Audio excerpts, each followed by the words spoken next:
Hello and good morning to all of you. आशा करती हूँ आप सब बिल्कुल ठीक होंगे और एक बार फिर से आप सभी का स्वागत है हमारे channel current affairs by Ravi पे। तो ये है हमारी डेली करंट अफेयर्स की क्लासेस जिसमें हम यहाँ हर दिन टॉप 12 करंट अफेयर्स को डिस्कस करते हैं। और आज की क्लास में हम बात करेंगे 15 जनवरी 2026 के 12 मोस्ट इम्पॉर्टेंट न्यूज़ के बारे में। और फ्रेंड्स, अगर आप इनमें से किसी भी एग्ज़ाम की तैयारी कर रहे हैं तो आप हमारी इन क्लासेस को ज़रूर फॉलो करिएगा। करंट अफेयर्स प्रिपेयर करने में आपको ये हमारी क्लासेस बहुत हेल्प करने वाली हैं, ठीक है। जैसे कि आप जानते हैं कि इन सभी पेपर्स में करंट अफेयर्स का एक अच्छा खासा वेटेज रहता है और बिना करंट अफेयर्स प्रिपेयर किए आपके लिए बहुत मुश्किल हो जाएगा इन पेपर्स को निकालना। इसलिए ज़रूरी है कि आप करंट अफेयर्स की एक अच्छी प्रिपरेशन करके रखें, जिससे कि जो भी क्वेश्चंस यहाँ से पूछे जाएँ आप उनका आंसर आसानी से कर सकें और ओवरऑल आपका अच्छा स्कोर और ओवरऑल अच्छी रैंक आपकी बन पाए किसी भी पेपर में, ठीक है। तो फ्रेंड्स, विद दिस नोट चलिए हम आज की क्लास अपनी शुरू कर लेते हैं। और सबसे पहले हम यहाँ शुरुआत करते हैं क्विक रिवीजन के साथ, यानी कि हमने एक दिन पहले जो टॉप 12 हमारे करंट अफेयर्स किए होते हैं उनको यहाँ हम दोबारा से सरसरी निगाह से वन लाइनर फॉर्मेट में रिवाइज करते हैं। ओके, तो कल का हमने पहला क्वेश्चन देखा था, अफगानिस्तान के तालिबान शासन ने भारत में अपना पहला राजनयिक किसे नियुक्त किया है। तो अफगानिस्तान के तालिबान शासन ने इंडिया के अंदर अपना पहला डिप्लोमेट अपॉइंट कर दिया है नूर अहमद नूर को, ठीक है। क्वेश्चन नंबर 2 था, जनवरी 2026 में किस भारतीय सेना अधिकारी को संयुक्त राष्ट्र महासचिव पुरस्कार 2025 से सम्मानित किया गया। तो ये हैं स्वाति शांता कुमार। थर्ड क्वेश्चन था, जनवरी 2026 में इसरो का वर्ष का पहला असफल मिशन किस रॉकेट से लॉन्च किया गया था, जिसमें 16 उपग्रह अंतरिक्ष में खो गए जाके। तो ये था हमारा PSLV C62। क्वेश्चन नंबर 4 था, जनवरी 2026 में मेघालय उच्च न्यायालय की पहली महिला मुख्य न्यायाधीश के रूप में किसने शपथ ले ली है। इनका नाम है न्यायमूर्ति रेवती मोहिते डेरे। नेक्स्ट है, पोंगल उत्सव किस राज्य में हमने मनाया। तो तमिलनाडु राज्य का ये त्यौहार है। क्वेश्चन नंबर 6 था, जनवरी 2026 में भारतीय सेना ने नागरिक और सैन्य एजेंसियों के बीच समन्वय बढ़ाने के लिए साझा शक्ति अभ्यास का आयोजन कहाँ पर किया। तो महाराष्ट्र के पुणे शहर में। क्वेश्चन नंबर 7 था, जनवरी 2026 में कौन सी airline international air transport association का हिस्सा बनने वाली भारत की 5वीं सक्रिय एयरलाइन बन गई थी। तो ये है आकाश एयर। क्वेश्चन नंबर 8 था, जनवरी 2026 में नासा के हबल स्पेस टेलीस्कोप ने अंतरिक्ष में एक भूतिया आकाश गंगा की खोज की है। इस खोज को क्या नाम दिया गया। इस खोज का नाम रखा गया Cloud9। नेक्स्ट है, जनवरी 2026 में भारत ने पहली बार कहां पर आयोजित वीमर ट्रायंगल प्रारूप में विदेश मंत्री स्तरीय बैठक में भाग लिया। तो आंसर है फ्रांस के पेरिस शहर में। भारत की ओर से विदेश मंत्री डॉक्टर S जयशंकर ने इस बैठक में हिस्सा लिया था। क्वेश्चन नंबर 10 था, जनवरी 2026 में भारतीय नौसेना ने उत्तरी बंगाल की खाड़ी में समुद्री सुरक्षा बढ़ाने के लिए किस शहर में अपना एक नया नौसैनिक अड्डा स्थापित करने की अनाउंसमेंट करी है। तो पश्चिम बंगाल के हल्दिया में। क्वेश्चन नंबर 11 था, कुमार संगकारा को पीछे छोड़कर अंतर्राष्ट्रीय क्रिकेट में दूसरे सबसे ज्यादा रन बनाने वाले खिलाड़ी कौन बन गए। इनका नाम है विराट कोहली। और क्वेश्चन नंबर 12 था, राष्ट्रपति द्रौपदी मुर्मू के संघर्षपूर्ण जीवन पर लिखी गई पुस्तक अग्नि सरासुलो विकसितंचना कमलम द्रौपदी मुर्मू, इसके लेखक कौन है। इस किताब को लिखा है यार्लगड्डा लक्ष्मी प्रसाद जी ने, ठीक है। तो फ्रेंड्स, ये हमारे टॉप 12 करंट अफेयर्स थे कल के। अगर आप इनको और अच्छे तरीके से समझना चाहते हैं तो आप हमारा कल का लेक्चर रेफर करिएगा। वहाँ पर हमने हर क्वेश्चन को बहुत ही इत्मीनान और डिटेल से डिस्कस किया था। आपको बहुत ही बेहतर अंडरस्टैंडिंग होगी इन सारे क्वेश्चंस की, ठीक है। चलिए फिर आज की क्लास पर अपने आते हैं और स्टार्ट करने से पहले बस एक छोटी सी इन्फॉर्मेशन है आपके लिए। हमारी जो दिसंबर मंथ की करंट अफेयर्स की ई बुक है 2025 के लिए, वो वेबसाइट पर हमने लॉन्च कर दी है। और इसके अलावा अगर आपको पिछले एक साल की करंट अफेयर्स का ई बुक चाहिए जिसमें जनवरी से लेकर दिसंबर 2025 तक सारे इंपॉर्टेंट करंट अफेयर्स हों, तो ये वाली ब्रह्मास्त्र PDF भी आपको मिल जाएगी हमारी वेबसाइट www.ravibookspdf.com पर। ये छोटा सा सैम्पल है हमारी करंट अफेयर्स की ई बुक का। आप यहाँ पर देख सकते हैं कि 550 से ज़्यादा प्रश्न हमने डिस्कस किए हैं और हर क्वेश्चन में हमने यहाँ पर highlights, important point, starting GK और पिक्चर्स का इस्तेमाल किया है ताकि आपको प्रॉपर अंडरस्टैंडिंग हो सके हर प्रश्न में और आप इन क्वेश्चंस को बेहतरीन तरीके से समझ पाएँ, ठीक है। तो अगर आप इंटरेस्टेड हैं, अगर आप हमारी इन बुक्स को परचेज करना चाहते हैं तो ये वेबसाइट है, आप यहाँ पर जाकर इनको चेकआउट करिएगा। इसके अलावा ये है हमारा मोबाइल एप्लीकेशन जिसका नाम है रवि स्टडी ऐप। इसको भी आप अपने फ़ोन में इंस्टॉल कर सकते हैं। इसमें आपको बहुत सारे अलग अलग फीचर्स मिलेंगे, जैसे कि GS की टेस्ट सीरीज़ यहाँ पर आप लगा सकते हैं। करंट अफेयर्स की फ्री टेस्ट सीरीज़ यहाँ पर आपको मिल जाएगी, फ्री PDF यहाँ पर है इस वीडियो का, और भी बहुत कुछ आपको इस हमारे ऐप में मिलेगा जो कि आपको आपकी प्रिपरेशन में मदद करने वाला है। तो इस एप्लीकेशन को भी प्ले स्टोर पर जाकर आप अपने फ़ोन में ज़रूर इंस्टॉल कर लीजिएगा। चलिए अब क्लास पर चलते हैं और देखते हैं कि आज का पहला प्रश्न आज क्या है। क्वेश्चन नंबर 1 है यहाँ पर, जनवरी 2026 में मेटा के नए अध्यक्ष और उपाध्यक्ष के रूप में किसे नियुक्त किया गया है? तो हाल ही में मेटा ने अपना नया अध्यक्ष और उपाध्यक्ष बना लिया है दीना पॉवेल मैककॉर्मिक को। सी ऑप्शन यहाँ पर बिल्कुल करेक्ट हो जाएगा। जनवरी 2026 में मेटा, जो कि फेसबुक की मूल कंपनी है, इन्होंने दीना पावेल मैककॉर्मिक को कंपनी का नया अध्यक्ष और उपाध्यक्ष नियुक्त किया है। मेटा की यहाँ पर बात करेंगे तो इसकी स्थापना हुई थी फरवरी 2024 में। इसका मुख्यालय है यूएसए के कैलिफोर्निया में और वर्तमान में इसके सीईओ हैं मार्क जुकरबर्ग। ठीक है, तो ये सारे फैक्ट्स आपको याद में रखने हैं। यहाँ पर आंसर हो जाएगा दीना पॉवेल मैककॉर्मिक। पिछले दिनों हमने बात करी थी कि कौन से देश में नए वाइस प्रेसिडेंट हाल ही में अपॉइंट हुई हैं।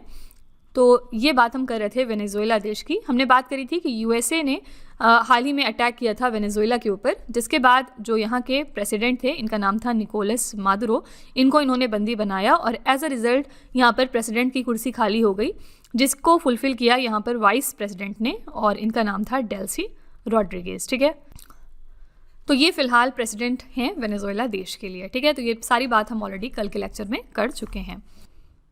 देखिए, कहीं पर भी नेशनल लेवल पे या फिर इंटरनेशनल लेवल पे कोई भी फीमेल अगर अपॉइंट होती हैं, किसी पोजीशन पर बैठती हैं, तो वो क्वेश्चन आपके एग्जाम में ज़्यादा पूछा जाता है क्योंकि हम वुमेन एम्पावरमेंट की बात करते हैं। ठीक है, तो चलिए हम एक बार 2025 में जो भी इंपॉर्टेंट चर्चित महिलाएं हैं उनके बारे में रिवाइज कर लेते हैं। साउथ पोल यानी कि दक्षिण ध्रुव पर पहुंचने वाली सबसे कम उम्र की भारतीय महिला बन गई हैं काम्या कार्तिकेयन। मेघालय उच्च न्यायालय की पहली महिला मुख्य न्यायाधीश बनी है न्यायमूर्ति रेवती मोहिती डेरे। ये हमने रिवीजन में अभी देखा था और हमने कल की क्लास में भी बात करी थी इसके बारे में। वेनेजुएला की नई कार्यकारी राष्ट्रपति बनी है डेल्सी रॉड्रिगेज, मैंने पीछे आपको बताया। किस भारतीय सेना अधिकारी को संयुक्त राष्ट्र महासचिव पुरस्कार 2025 से सम्मानित किया गया? तो ये हैं स्वाति शांता कुमार।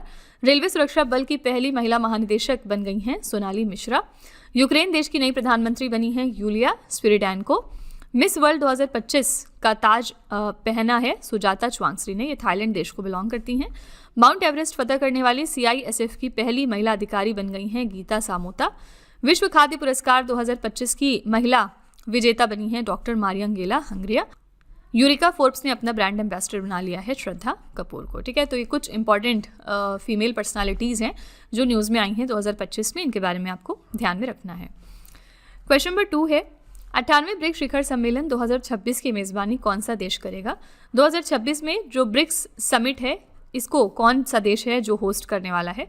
करेक्ट आंसर हो जाएगा सी ऑप्शन भारत। ठीक है, और ये 18वां एडिशन है इस साल ब्रिक्स समिट का।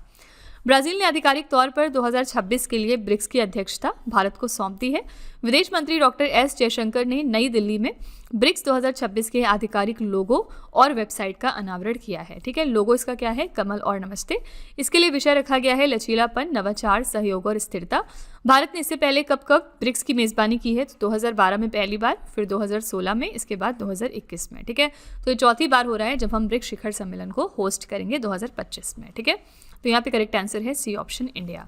17th यानी कि जो लास्ट ईयर का ब्रिक्स समिट था 2025 में, इसको भी याद रखिएगा किसने होस्ट किया था? ब्राज़ील देश ने। ओके, और 2025 में ब्राज़ील ने और कौन सा एक इंपॉर्टेंट इवेंट होस्ट किया था? COP30 बेलेम ब्राज़ील में हुआ था, ब्राज़ील के बेलेम शहर में। यहीं पे अगर हम COP31 की बात करेंगे जो कि 2027 में अगले साल होगा, इसको कौन सा देश होस्ट करेगा? इसको टर्की होस्ट करने वाला है। और COP32 की बात करेंगे जो 2028 में होगा, इसको कौन सा देश होस्ट करेगा? तो ये है एथियोपिया। ठीक है, एथियोपिया के बारे में एक और इंपॉर्टेंट करंट अफेयर्स हम क्या जानते हैं? एथियोपिया देश ने अपना हाईएस्ट ऑनर दिया है दिसंबर 2025 में हमारे प्राइम मिनिस्टर मोदी जी को। ठीक है, ये एक इंपॉर्टेंट करंट अफेयर्स है। एथियोपिया के साथ साथ ओमान देश ने भी दिसंबर 2025 में हमारे प्राइम मिनिस्टर मोदी जी को अपना हाईएस्ट ऑनर दिया था। ठीक है, तो फ्रेंड्स इस तरह से आपको करंट अफेयर्स को रिलेट और कनेक्ट करके याद में रखना है। ओके, क्वेश्चन नंबर 3 है, 24 घंटे नल के माध्यम से सीधे पानी, पीने योग्य पानी उपलब्ध करवाने वाला भारत का पहला शहर कौन सा बन गया है? फर्स्ट सिटी कौन सी है इंडिया की जिसने कि अब 24 hour high quality drinking water की व्यवस्था कर दी है जो कि डायरेक्टली नल से आएगा? ऐसे करने वाला पहला सिटी बना है पुरी, जो कि उड़ीसा में है। ठीक है, उड़ीसा का पुरी। उड़ीसा का Puri Sujal drink from tap mission के तहत 24 घंटे गुणवत्तापूर्ण पेयजल उपलब्ध कराने वाला भारत का पहला शहर बन गया, जहां नल से निकलने वाला पानी सीधे पीने योग्य है। ये भारतीय मानक ब्यूरो यानी ब्यूरो ऑफ इंडियन स्टैंडर्ड और विश्व स्वास्थ्य संगठन यानी वर्ल्ड हेल्थ ऑर्गेनाइजेशन के मानकों पर खरा उतरता है। ठीक है, तो कोई भी जगह अगर किसी चीज़ में पहली बार आएगी तो वो भी चीज़ आपको ध्यान में रखनी है। तो इंडिया की ये पहली सिटी बनी है जो कि अब पीने योग्य पानी उपलब्ध करवाएगा 24 घंटे नल के माध्यम से। ठीक है, तो ये है उड़ीसा का पुरी। इसी तरह से हमने सूरत के बारे में अभी पिछले दिनों क्या पढ़ा था। सूरत जो है वो इंडिया का पहला स्लम फ्री सिटी बना है, यानी कि ऐसी सिटी जो झुग्गी झोपड़ी मुक्त बन गई है। ठीक है, स्लम फ्री सिटी ये बन गया है। और यहाँ पर पॉपुलेशन याद रखिएगा कि यहाँ पर 7 मिलियन पॉपुलेशन से ज़्यादा की हम बात कर रहे हैं। ठीक है, और अगर आप यहाँ पर पॉपुलेशन की बात नहीं करेंगे तो आपको बताना है कमेंट में कि वैसे ओवरऑल इंडिया की फर्स्ट स्लम फ्री सिटी कौन सी है। ओके, ये सारी चीज़ें मैंने आपको बहुत ही डिटेल में पढ़ाई थी हमारी डेली वाली क्लासेस में। ओके, क्वेश्चन नंबर 4 है, 15 जनवरी 2026 को किस भारतीय शहर ने वार्षिक सेना दिवस परेड की मेज़बानी की है? एनुअल आर्मी डे परेड को यहाँ पर होस्ट किया है इस बार जयपुर सिटी ने। सी ऑप्शन करेक्ट है। 15 जनवरी 2026 को 78वां भारतीय सेना दिवस हमने मनाया। भारतीय सेना दिवस के अवसर पर 15 जनवरी 2026 को आयोजित वार्षिक सेना परेड की मेज़बानी राजस्थान की राजधानी जयपुर ने की है। थल सेना प्रमुख जनरल उपेंद्र द्विवेदी ने वर्ष 2026 को नेटवर्किंग और डेटा सेंट्रिसिटी का वर्ष घोषित किया। ये क्वेश्चन बहुत इंपॉर्टेंट है। ऐसे क्वेश्चंस आपके वनडे एग्जाम्स में अक्सर पूछे जाते हैं कि कौन सी बॉडी है जिसने नेटवर्किंग और डेटा सेंट्रिसिटी 2026 को घोषित किया, ऐसा पूछ सकते हैं। या फिर उल्टा करके पूछ सकते हैं कि थल सेना ने नेटवर्किंग और डेटा सेंट्रिसिटी का साल किस वर्ष को घोषित किया, तो 2026 को। ठीक है, सारे फैक्ट्स याद में रखिएगा। आंसर यहाँ पर हो जाएगा सी ऑप्शन जयपुर। 2026 को इसके अलावा इंडिया और स्पेन देश ने डुअल ईयर के नाम से डिक्लेयर किया है। ठीक है, ये क्वेश्चन भी आपके एग्जाम में पूछ सकते हैं कि डुअल ईयर जो है वो इंडिया ने किस देश के साथ मिलकर 2026 को डिक्लेयर किया, तो ये है स्पेन देश।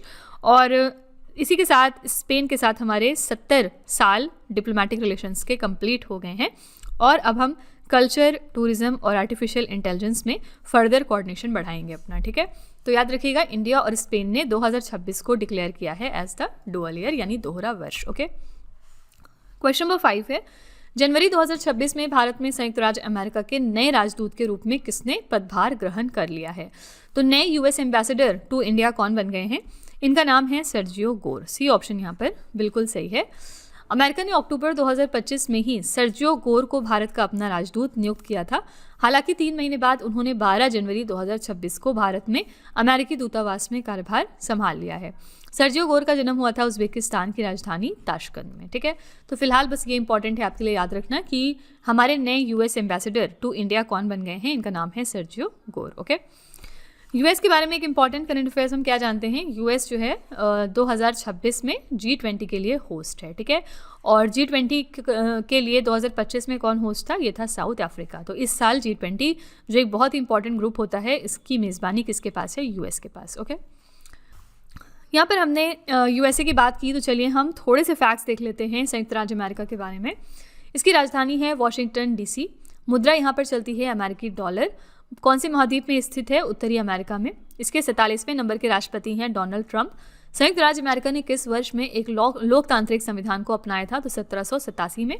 अमेरिकी संविधान के पहले 3 शब्द हैं वी द पीपल। ठीक है, संयुक्त राज्य अमेरिका में कौन सा राज्य कभी रूसी भूमि था? तो ये था अलास्का। संयुक्त राज्य अमेरिका का राष्ट्रीय खेल कौन सा है? बेसबॉल। अमेरिका को किसने खोजा? सब जानते हैं, कोलंबस ने। संयुक्त राज्य अमेरिका की संसद का क्या नाम है? इसका नाम है कांग्रेस। संविधान बनाने और अपनाने वाला पहला देश कौन सा था? तो ये भी है संयुक्त राज्य अमेरिका। और अमेरिका के संविधान से क्या हमने लिया है अपने कॉन्स्टिट्यूशन में? याद रखिएगा, न्यायपालिका की स्वतंत्रता, मौलिक अधिकार, न्यायिक समीक्षा, प्रस्तावना, उपराष्ट्रपति का पद। ठीक है, इसमें से सबसे ज़्यादा आपके मौलिक अधिकार पूछे जाते हैं एग्जाम में, यानी फंडामेंटल राइट्स। याद रखिएगा, ये हमने कहाँ से लिया है? तो अमेरिका के कॉन्स्टिट्यूशन से। ठीक है, तो ये कुछ स्टैटिक फैक्ट हो गया यूएसए के बारे में। क्वेश्चन नंबर 6 है, बाल विवाह मुक्त भारत अभियान के तहत भारत सरकार ने किस वर्ष तक बाल विवाह की व्यापकता को 10% तक कम करने का लक्ष्य रखा है? तो बाल विवाह मुक्त भारत कैंपेन की यहाँ पर हम बात कर रहे हैं और गवर्नमेंट ऑफ इंडिया ने यहाँ पर 2 टारगेट बनाए हुए हैं। ये एक बारीक पॉइंट है आपके समझने के लिए कि जो चाइल्ड मैरिज है उसको 10% तक उसकी व्यापकता को कम करने का जो टारगेट है वो है 2026, और ओवरऑल जो गवर्नमेंट ऑफ इंडिया का टारगेट है कि वो कब तक कंप्लीटली चाइल्ड मैरिज को ख़त्म कर देंगे, तो वो है 2030। ठीक है, यहाँ पर हम 10% के प्रिवेलेंस की बात कर रहे हैं, तो यहाँ पर करेक्ट आंसर है बी ऑप्शन 2026। आई होप कि ये जो बारीक पॉइंट था ये आपको समझ में आ गया होगा। तो ये अभियान महिला एवं बाल विकास मंत्रालय द्वारा नवंबर 2024 में शुरू किया गया था। इसका लक्ष्य संयुक्त राष्ट्र के सतत विकास लक्ष्य सस्टेनेबल डेवलपमेंट गोल 5.3 के अनुरूप वर्ष 2030 तक बाल विवाह को पूरी तरह समाप्त करना है। ठीक है, वही पॉइंट है कि 10% की बात होगी तो 2026 टारगेट है, और पूरी तरह यानी कंप्लीटली हम बात करेंगे तो 2030 जो है वो टारगेट है। ठीक है, यहाँ पर ये इंपॉर्टेंट पॉइंट है जो आपको ध्यान में रखना है। छत्तीसगढ़ का जो बलोद जिला है ये वर्ष 2025 में देश का पहला बाल विवाह मुक्त जिला बना है। ठीक है, ये इंपॉर्टेंट पॉइंट है क्योंकि ये करंट अफेयर्स का हिस्सा है। लास्ट ईयर छत्तीसगढ़ का बलोद जिला पहला चाइल्ड मैरिज फ्री डिस्ट्रिक्ट बना था। ठीक है, तो यहाँ पर करेक्ट आंसर हो जाएगा बी ऑप्शन 2026। ओवरऑल अगर आपसे पूछते तो करेक्ट आंसर होता 2035। क्वेश्चन नंबर 7 है, जनवरी 2026 में बहुराष्ट्रीय नौसैनिक अभ्यास विल फॉर पीस 2026 की मेज़बानी किस देश ने की है? विल फॉर पीस नाम की जो नेवल एक्सरसाइज है इसको यहाँ पर होस्ट किया है दक्षिण अफ्रीका ने। सी ऑप्शन करेक्ट हो जाएगा। तो अभ्यास का आयोजन दक्षिण अफ्रीका के तट पर मुख्य रूप से केप ऑफ गुड होप के पास किया गया। इसमें मुख्य रूप से ब्रिक्स प्लस देशों ने भाग लिया है, और समुद्री सुरक्षा सुनिश्चित करना उद्देश्य था इसका, और शिपिंग और समुद्री आर्थिक गतिविधियों की सुरक्षा के लिए आपसी कोऑर्डिनेशन को बढ़ाना भी इसका एक टारगेट था। ठीक है, तो यहाँ पर करेक्ट आंसर हो जाएगा साउथ अफ्रीका। साउथ अफ्रीका ने विल फॉर पीस नाम की इस मल्टीनेशनल नेवल एक्सरसाइज को होस्ट किया है। यहाँ पर हम ब्रिक्स की बात कर रहे हैं तो थोड़े से फैक्ट्स देख लेते हैं। सबसे पहले ब्रिक्स में कौन से देश आते हैं, तो ओरिजिनली इसको ब्रिक के रूप में फॉर्म किया था ब्राज़ील, रशिया, इंडिया और चाइना ने, लेकिन साउथ अफ्रीका ने इसको 2010 में ज्वाइन किया और इसको ब्रिक्स बना दिया। ठीक है, और फिर इसके बाद इसका सेकेंड एक्सपेंशन हुआ था जिसमें कि 4 और देश इसमें जुड़ गए थे। पहला आपका है इजिप्ट, फिर इसके बाद है एथियोपिया, नेक्स्ट है ईरान और यूएई। ठीक है, इन 4 देशों ने ब्रिक्स को ज्वाइन किया, और उसके बाद 2025 अभी लास्ट ईयर इंडोनेशिया ने भी इसको ज्वाइन कर लिया है, और इसी के साथ अब इसमें टोटल 10 मेंबर नेशंस आते हैं ब्रिक्स में। ठीक है, तो ये सारी फैक्ट्स याद रखिएगा। कंट्रीज़ के नाम याद रखना आपके लिए ज़रूरी है। पीछे ऑलरेडी हमने बात कर ली है कि जो 18th ब्रिक्स समिट है इस साल उसको होस्ट करेगा इंडिया, और 17th यानी जो पिछले साल का जो ब्रिक्स समिट था उसको होस्ट किया था ब्राज़ील देश ने। ओके, क्वेश्चन नंबर 8 है, जनवरी 2026 में किस राज्य ने अरालम वन्यजीव अभयारण्य को अपना पहला आधिकारिक तितली अभयारण्य घोषित किया है? कहाँ पे लोकेटेड है ये Aralam wild life sanctuary? Answer हो जाएगा सी ऑप्शन केरला, और इसी के साथ ये इनकी पहली ऑफिशियल बटरफ्लाई सैंक्चुरी बन गई है। तो केरला सरकार ने अरलम वन्यजीव अभयारण्य का नाम बदलकर आधिकारिक तौर पर अरलम तितली अभयारण्य कर दिया है, जिससे राज्य का पहला तितली अभयारण्य बन गया, और ये नामकरण वन्यजीव संरक्षण अधिनियम 1972 के तहत अधिसूचित किया गया था। ठीक है, तो जो अरलम वन्यजीव अभयारण्य केरला का इसको पहला ऑफिशियल बटरफ्लाई सैंक्चुरी बना दिया गया। ठीक है, यहाँ पर वन्यजीव अभयारण्य की हम बात कर रहे हैं तो कैमूर के बारे में याद रखिएगा कि कैमूर जो वन्यजीव अभयारण्य है ये कहाँ पर लोकेटेड है, ये बिहार राज्य में है। ये बनने वाला है बिहार का दूसरा नंबर का टाइगर रिजर्व बहुत जल्द। ठीक है, ये अनाउंसमेंट हो चुकी है। बिहार का जो पहला नंबर का टाइगर रिजर्व था ये कौन सा था, इसका नाम था वाल्मीकि टाइगर रिजर्व। इसी के साथ ये अभी तक बिहार का इकलौता टाइगर रिजर्व था, लेकिन अब यहाँ पर सेकेंड टाइगर रिजर्व बहुत जल्द बनने वाला है, that is Kaimur tiger reserve. ठीक है, क्वेश्चन नंबर 9 है, जनवरी 2026 में किस राज्य सरकार ने महिलाओं और नाबालिगों की सुरक्षा के लिए अक्का पाडे योजना की मंजूरी दी है? अक्का पाडे स्कीम को लॉन्च किया है कर्नाटका की सरकार ने, और यहाँ पर पर्पस है वुमेन और माइनर्स की सेफ्टी को इंश्योर करना। ठीक है, अक्का पाडे योजना कर्नाटका के मुख्यमंत्री सिद्धराम अय्या के नेतृत्व में शुरू की गई है, जो बड़ी बहन बल के रूप में जानी जाती है।